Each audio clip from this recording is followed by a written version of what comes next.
आज की कहानी एक चूड़ीहारिन की है। चूड़ीहारिन जो पुराने ज़माने में गांव-गांव जाकर चूड़ियाँ पहनाने का काम करती थी और इसी समय एक चूड़ीहारिन के साथ ऐसी घटना घटी। तो यह कहानी 1920 के आसपास की है, जबकि उस समय प्लेग से बीमारी से दुनिया पूरी त्रस्त थी। गांव के गांव खाली होते जा रहे थे।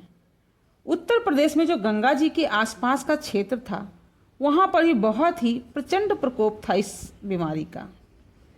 इस बीमारी से परिवार के परिवार खत्म होते जा रहे थे और उस गांव से गंगा जी की दूरी करीब 10 किलोमीटर की थी।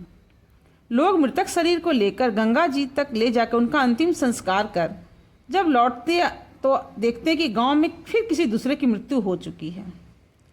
अंत में गांव के लोगों ने आपस में मिलकर यह विचार विमर्श किया कि इतनी दूर जाने के चक्कर में सारा गांव ही इस बीमारी के चपेट में आ जाएगा।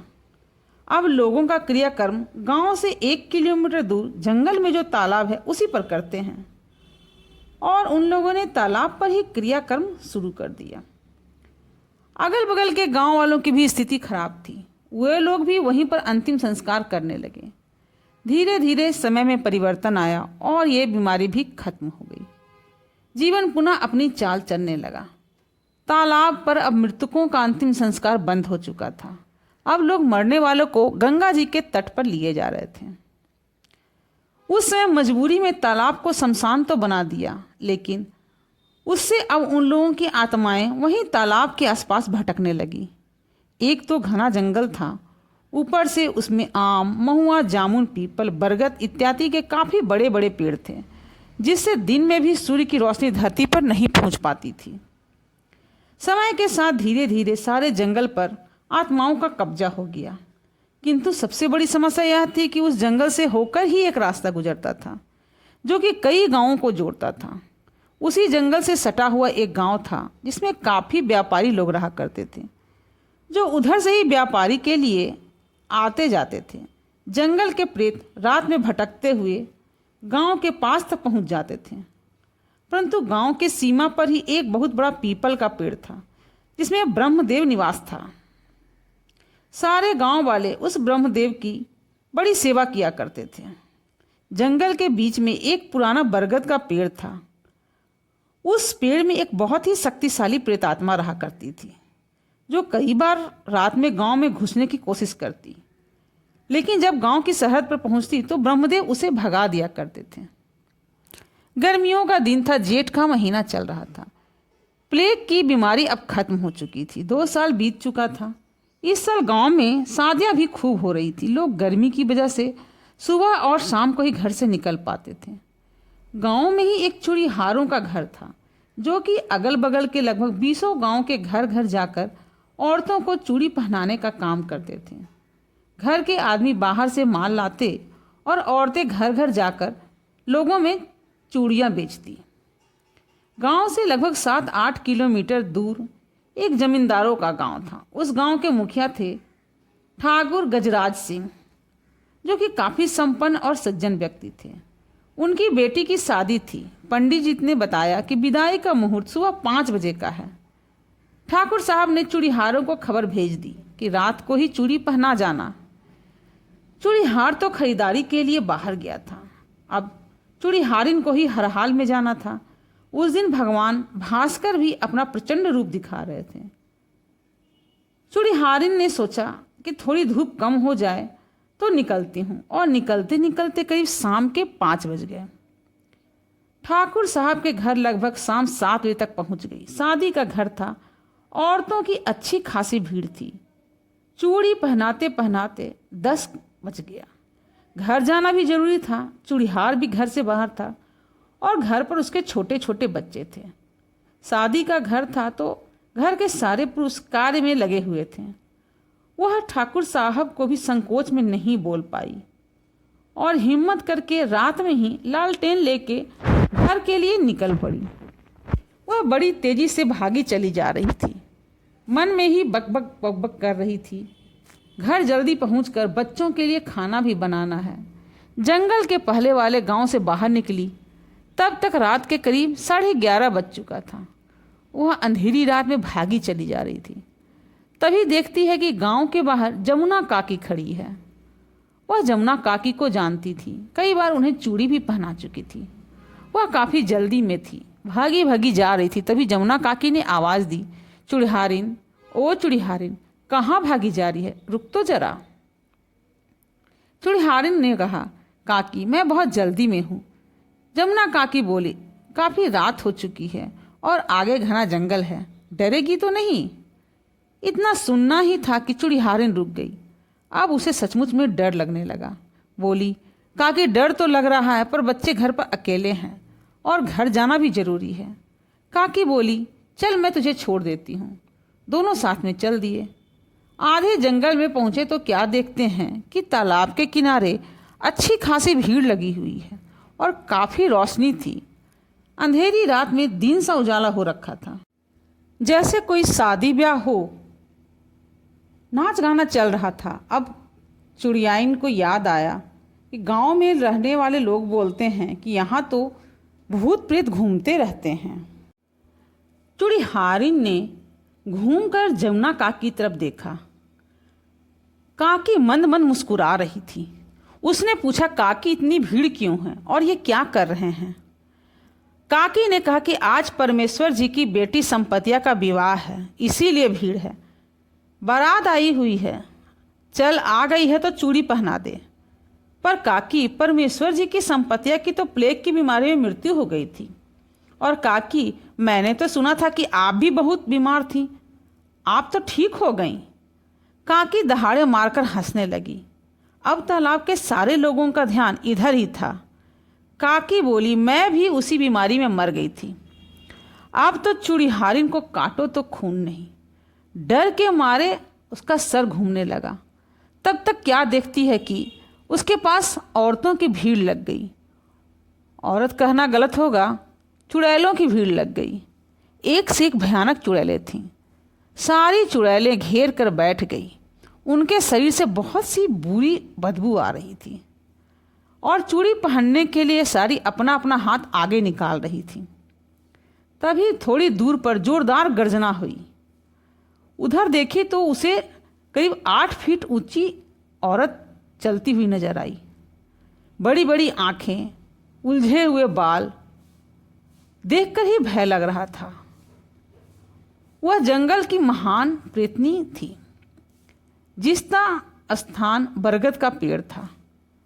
चूड़ी देखकर उससे भी रहा नहीं गया और उसने नज़दीक पहुंचकर बोला, सबसे पहले तो मुझे ही चूड़ी पहना। अब तो चुड़िहारिन को लगा कि आज जिंदगी की आखिरी रात है। अब तो जैसे जान बचाना मुश्किल है। अब इनकी बात मान लेना ही समझदारी है, नहीं तो ये चुड़ैलें मुझे अभी ही मारकर खा जाएंगी।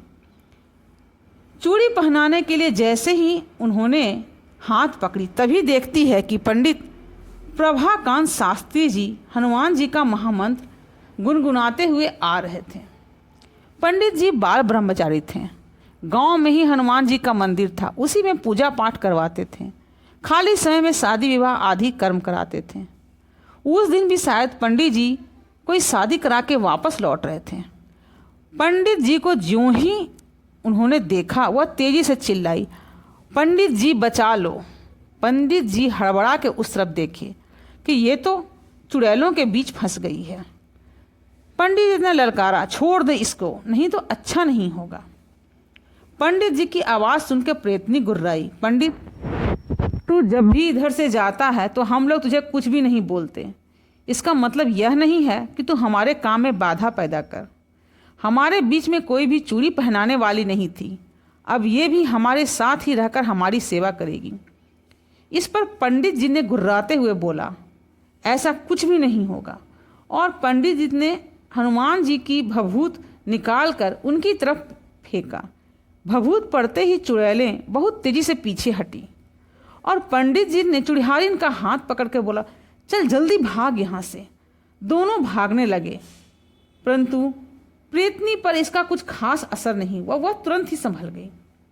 गांव पहुंचने से पहले ही पंडित जी को उसने जोर से धक्का देकर गिरा दिया और पंडित जी से उलझ गई। अब पंडित जी ने कहा, चूड़ीहारिन तू जल्दी भागकर ब्रह्मदेव के पीपल के पेड़ के पास पहुंच। अब चूड़ीहारिन बहुत तेजी से पीपल के पेड़ में जाकर लिपट गई। इसी बीच बरगद के पेड़ की प्रेतनी पीपल के पास पहुंची और चूड़ीहारिन को खींचकर ले जाने लगी।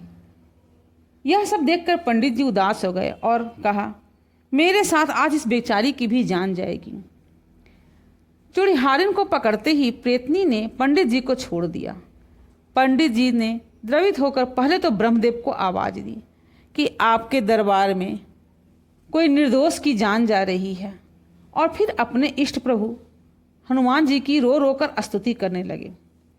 तभी क्या देखते हैं कि कोई 70 साल का बुजुर्ग, बहुत ही शरीर से हिष्ट पुष्ट, सफ़ेद धोती पहने और पैरों में खड़ाऊ मोटी सी जनेऊ कंधे पर लटकी हुई, सफ़ेद बाल और दाढ़ी लिए पीपल के पेड़ के पीछे से चले आ रहे हैं। उनके शरीर में अलग ही तेज निकल रहा है। उन्होंने छड़ी घुमाकर प्रेतों की तरफ फेंका और छड़ी लगते ही सभी प्रेत दूर गिर गए। उन्होंने पंडित जी को आवाज़ दी, प्रभा उसको पकड़कर पीपल के पास ले जा और वहीं बैठकर हनुमान जी का जाप कर। पंडित जी जल्दी जल्दी उठे और उसको लेकर भागने लगे। वह बेचारी तो थरथर कांप रही थी। पंडित जी के साथ भागी भागी तब तक प्रेतनी लपककर ब्रह्मदेव के पास पहुंच गई। ब्रह्मदेव ने गले से उसे पकड़कर दूर फेंक दिया। चूड़ीहारिन पुनः पीपल के पेड़ को पकड़कर लपट गई। पंडित जी जाप करने लगे और इधर महासंग्राम छिड़ गया था। ब्रह्मदेव ने अपनी छड़ी से पीपल के चारों तरफ से जो प्रेत और चुड़ैलों ने घेर लिया था, बहुत तेजी से उनके तरफ भागे और उससे उन्हें दंड दिया। एकाएक प्रेतनी वहाँ से भाग गई। अब उन लोगों ने मिलकर ब्रह्मदेव पर फिर से आक्रमण कर दिया। काफ़ी देर लड़ते लड़ते ब्रह्मदेव अब धीरे धीरे कमज़ोर होने लगे थे।